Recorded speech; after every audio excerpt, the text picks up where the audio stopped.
নমস্কার। কথামৃত ইউটিউব চ্যানেলে আপনাদেরকে স্বাগত।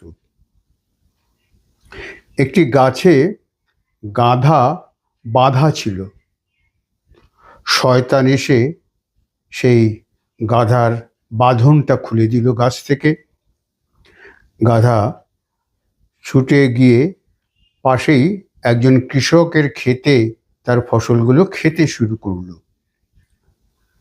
কৃষক রমণী এসে দেখছেন যে গাধা ফসল খেয়ে নষ্ট করছে। তিনি তার বাড়িতে বন্দুক ছিল, সেই বন্দুক নিয়ে এসে গাধাটাকে গুলি করলেন।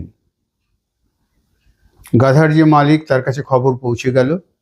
সে এসে দেখলো তার গাধাটা মরে আছে, কৃষক রমণী গুলি করে মেরেছে তিনি শুনলেন। তিনি তার বন্দুকটা নিয়ে এসে কৃষক রমণীকে গুলি করে মারলেন। কৃষক বাড়ি ছিলেন না, তিনি বাড়ি ফিরলেন।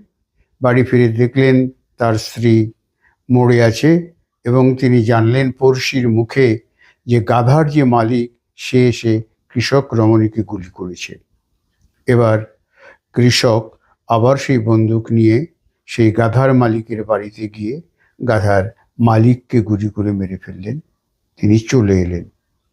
এবার সেই মালিকের ছেলেরা যখন জানতে পারলো যে তার বাবাকে কৃষক এসে গুলি করে মেরে ফেলেছে, সে তখন কয়েক ভাই মিলে এসে তাদের সেই শস্যক্ষেত্রে, কৃষকের শস্যক্ষেত্রে সমস্ত ফসল নষ্ট করতে শুরু করলো।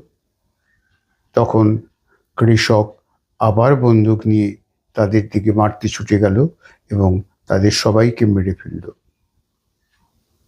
এই সমস্ত কিছু দেখে সবাই শয়তানকে জিজ্ঞাসা করলো, যে শয়তান এই গাধার বাঁধনটা খুলে দিয়েছিল তাকে জিজ্ঞেস করলো, তুমি এটা কি করলে?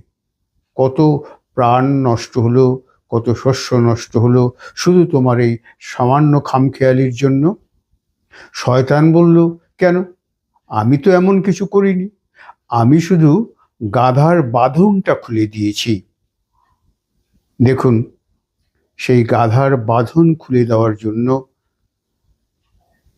কৃষক রমণী, কৃষক, গাধার মালিক, সেই গাধার মালিকের যারা পোষ্য, তাদের সবার মনেই প্রতিশোধ স্পৃহা জাগ্রত হলো।